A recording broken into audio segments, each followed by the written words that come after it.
Shalom, shalom au peuple de Dieu. Voici encore une fois de plus sur ce plateau de l'Éternel et ma justice TV. Nous voulons parler de quelque chose sur la destinée. Une fois de plus, shalom. Peuple de Dieu, nous voulons parler de la destinée parce que beaucoup de serviteurs de Dieu, beaucoup de chrétiens veulent plus servir le Seigneur à cause de la peur. Mais la peur de quoi? La peur d'être échoué. Alors lorsqu'on marche avec le Seigneur, on n'échoue pas. Avec Jésus, le chèque n'a jamais existé. Ni aujourd'hui, ni demain. Même hier, le chèque n'a jamais existé. Mon frère, pourquoi as-tu peur? Si réellement tu étais appelé par le Seigneur, si réellement tu as cru à ce Dieu-là, pourquoi as-tu peur? Tous ceux-là qui marchent avec Jésus ont toujours gagné et réussi. Parce que sur la croix, tout a été accompli. Mais aujourd'hui, pourquoi as-tu abandonné le Seigneur? Pourquoi as-tu donné le dos à Dieu? C'est juste la peur. Tu as peur d'échouer. Tu as peur que le monde dise qu'il a échoué. Tu as peur que le monde dise ceci, cela. Mais nous ne devons plus avoir peur. Parce que Christ en nous, c'est l'expérience de la gloire. Regardez bien aimé, il a appelé Abraham. Abraham avait une autre vie. Quand Dieu l'appela, Abraham ne connaissait pas encore Dieu.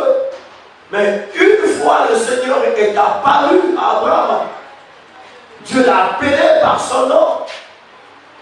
Il n'a pas résisté. Comme déclare la Bible dans le livre de Hébreux 8, la Bible déclare dans le livre d'Hébreux, si vous entendez ma voix, ne résistez pas comme lors de la révolte. Abraham n'a pas résisté. Abraham a accepté le Seigneur. Il a accepté l'appel. Et il a pris le risque de suivre Jésus. Mais sans savoir là où il partait. Sans savoir là où il partait, il n'avait pas de signe. Dieu ne lui avait pas dit qu'il regarde tel signe, voilà, voilà, voilà. Mais aujourd'hui, pourquoi veux-tu que Dieu te montre des signes? Pourquoi? Tu as besoin de signes. Le signe, c'est la parole de l'Éternel. Le signe, c'est ce que tu avais écouté. Cette parole est puissante. Cette parole garde ton avenir.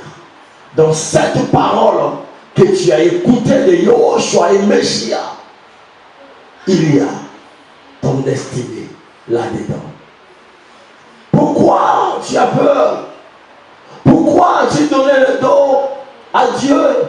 Pourquoi, mon frère, ma soeur, pourquoi veux-tu déshonorer le Seigneur à cause de 5 minutes de plaisir, à cause d'un coup de paix?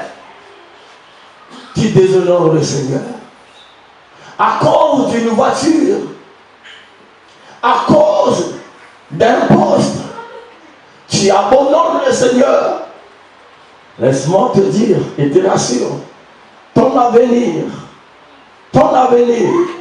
est entre les mains de Jésus-Christ de Nazareth.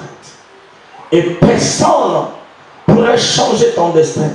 Je dis bien personne, parce que ton destin appartient à Dieu. Le problème, c'est ta position. Ta position. Ta position. Si tu as un pied dedans, un pied dehors, il serait difficile que le Seigneur marche avec toi. Voilà pourquoi tu as peur d'échouer. Parce que tu ne sais pas où est-ce qu'il faut partir. Parce que tes deux pieds ne sont pas dans la maison du Seigneur. Tu as un pied dehors, un pied dedans. Le Seigneur veut être le gouverneur de ta vie. Tu ne veux pas échouer, laisse-lui gouverner ta vie. Tu ne veux pas échouer, fais ce qu'il te dit. Tu ne veux pas échouer, donne-lui entièrement ta vie. Et tu verras le chèque ira loin de toi. Regarde, un jour, dans la vie d'un homme appelé Adam et de sa femme, Ève, ils étaient bien dans le jardin. Mais quand seulement Ève a pris le temps d'écouter le diable, c'est là où tout était devenu dur jusqu'aujourd'hui. Le problème, c'est que tu n'as jamais appris comment faire confiance à Dieu. Le problème, c'est que tu aimes écouter dehors. Le problème, c'est que tu aimes consulter d'autres personnes au lieu de consulter celui-là qui t'a appelé. Au lieu de revenir à Jésus, au lieu de lui poser la question, mais tu préfères d'aller envers d'autres dieux.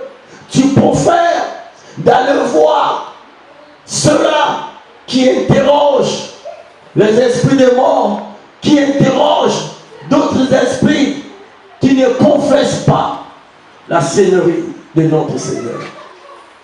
Mais mon frère, c'est ça qui fait que ton cœur soit animé de la peur. C'est ça. Parce que si ton cœur était rempli de la parole de Dieu, tu ne devais pas avoir la peur.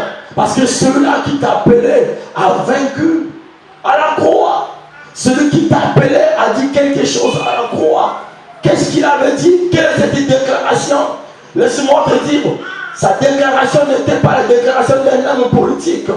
Ce n'était pas la déclaration d'un roi. Ce n'était pas la déclaration d'un député. Mais la déclaration de celui-là qui a créé le ciel et la terre. Qu'est-ce qu'il déclare le jour-là? Sur la croix de Golgotha, il dit tout était accompli. Tout était accompli. Mais si Christ avait tout accompli sur la croix, qui pourra encore changer ton destin? Qui d'autre pourra changer ton destin? Pendant ce temps, lui, il avait le problème entre ses mains. Écoute, mon frère, ce que déclare la Bible dans le livre de Jérémie, le chapitre 1 de Jérémie, le 4e verset, il est écrit ce qui suit, bien-aimé. Peuple de Dieu vivant, la parole de l'Éternel me fut adressée en ce mot. Avant que je t'ai formé dans le ventre de ta mère, je te connaissais. Avant que tu fus sorti de son sein, je t'avais consacré.